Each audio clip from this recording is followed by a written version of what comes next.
workout that I like to do before I get into our lower body weightlifting days. So hopefully this helps you out in mitigating future injuries, but also helping getting your joints as healthy as possible by enhancing the muscle stability surrounding your joints, such as your hips, knees, and ankles, and then of course strengthening your longevity in your weightlifting practices.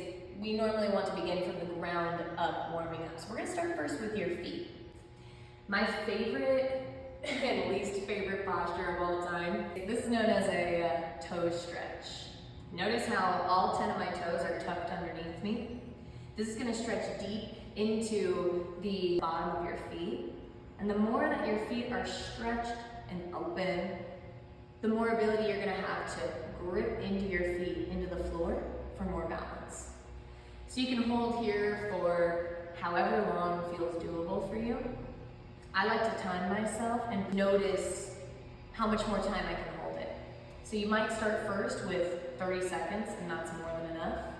Then maybe you get a little bit deeper and you can stay for a minute and a half, even longer. Then once you reach your edge, untuck your toes, bring the tops of your feet down to the floor, and take a little ankle stretch. If you want a deeper sensation, you can work to lifting your knees up, pressing your heart to the sky. The next area that I want to focus in on is ankle stability and mobility. So from a comfortable seat, I like to work on just one ankle at a time in the realm of mobility. So you can hold your leg up, you can keep one foot grounded, one knee grounded, and as you hold your calf or the back of your knee, you're basically gonna just draw circles with your foot. A lot of times, in moving one joint at a time, fellow joints wanna help out, especially areas that feel super weak. So, if this doesn't feel super comfortable yet, or you notice there's a lot of movement in your knee to help your ankle, just try and lessen the range of motion. Draw a circle to one side, then the other. And do that 2 to 3 rounds on each foot. And you're also gonna feel your calf muscles start to fire and strengthen underneath you. Alongside ankle injury mitigation, we commonly hurt our ankles in supination and pronation of the feet. So we're gonna work into basically strengthening your feet from your pinky toe edge of your feet down, and also that internal rotation where your inner arch is grounded to the floor. We're gonna do windshield wipers with an optional stance. So your first variation is to bring your hands behind you, windshield wiping your legs side to side. Now you might feel a deep hip flexor to quad stretch right here as you internally rotate your knees side to side. Now maybe this feels like more than enough. You can stay right here. If you want to challenge yourself, you're going to bring your hands at heart, try and maintain length in your spine as you rotate. Now you're going to notice your core and upper back and arms are helping you out a lot. The goal is to maintain stillness from your hands all the way through your torso. So you can see that I'm still really working on this. My elbows cave in, I round in my upper back.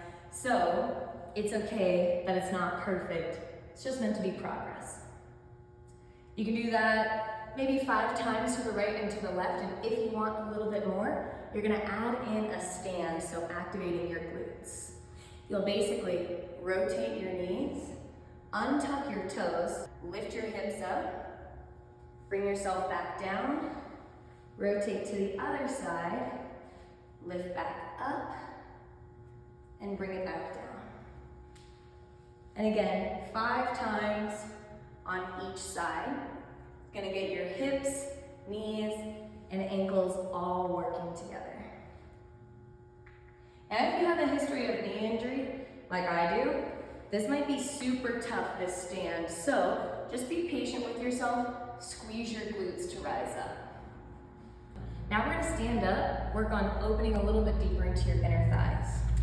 So with a super wide stance, your inner thigh muscles aid in stabilizing your knee joints, because when our knees cave in or go out, that's commonly where we experience knee injury.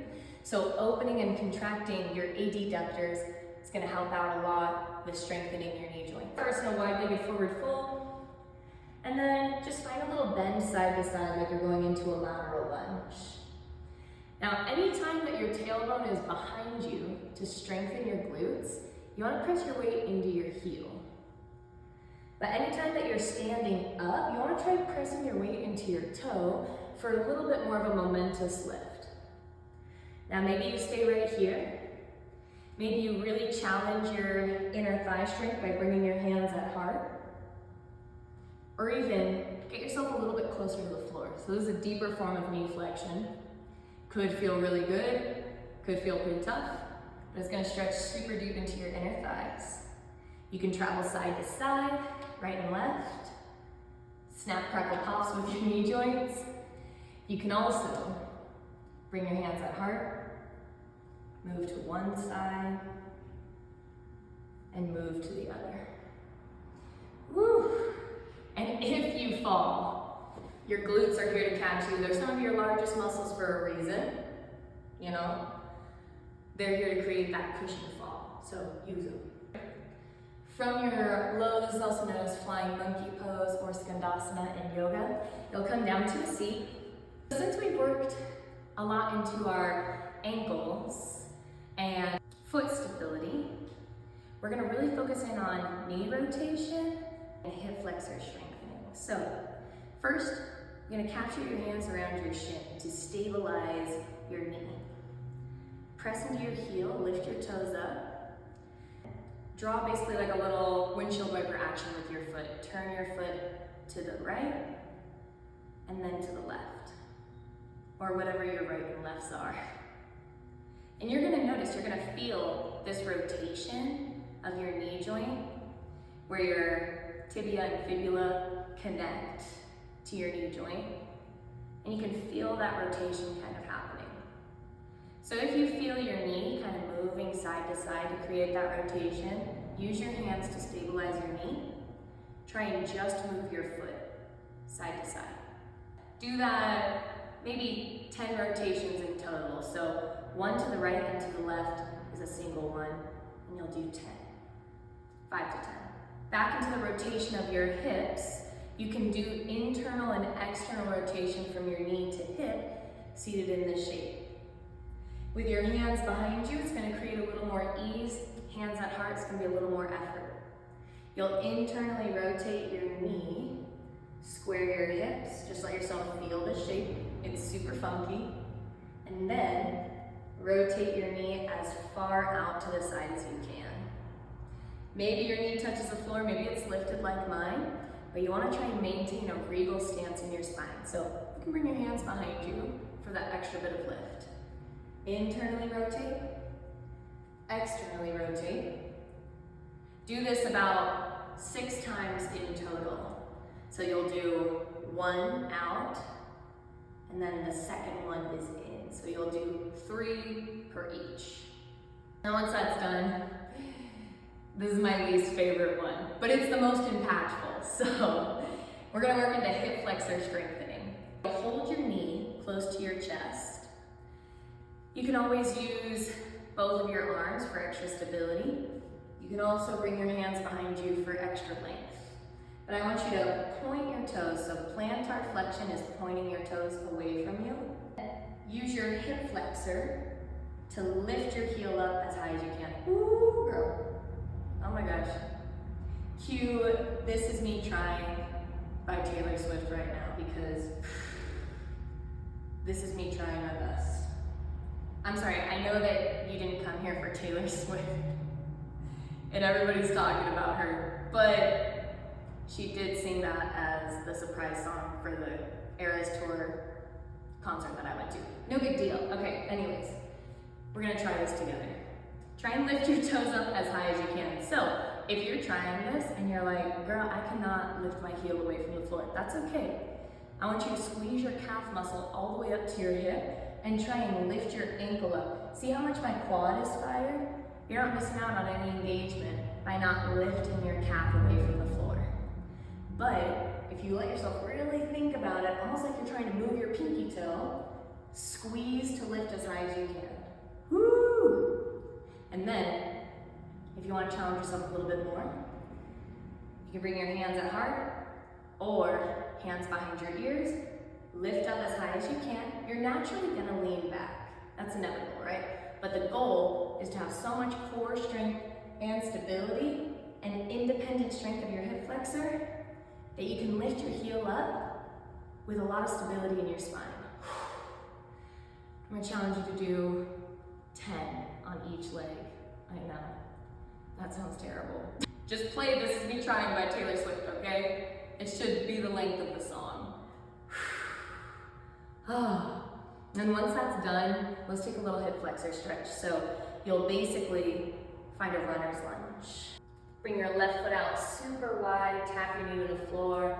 Oh my goodness, and find that stretch.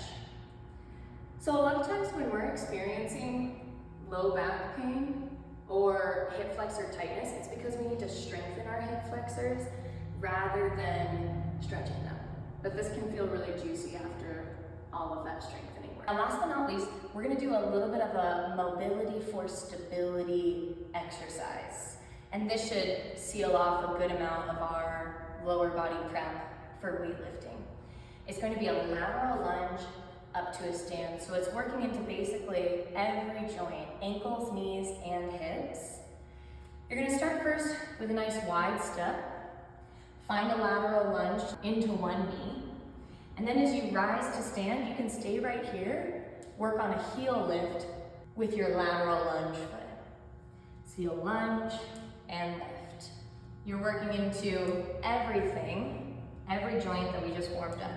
If you want a little bit more stability work, you're gonna find a lunge, slide your feet together, come to stand. And you can do that a few times. Or you're gonna try and catch your knee lifted as you stand. So you'll lunge, lift your knee up, and find stability. So this is working into ankle stability, knee stability, hip stability, and of course working your core. Do 5 of those on each side. And one thing that's really nice with all of these exercises is you can also train them with weight. So let's say you start off first doing all of these movements body weight, and then eventually they become really easy, right? Effort creates ease.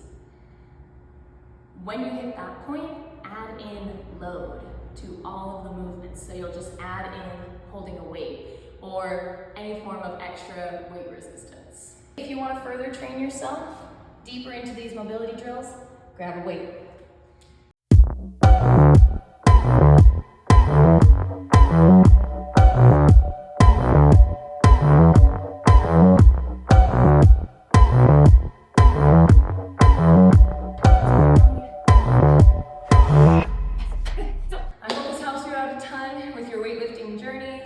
Helps free up any areas that feel really tense and really tight.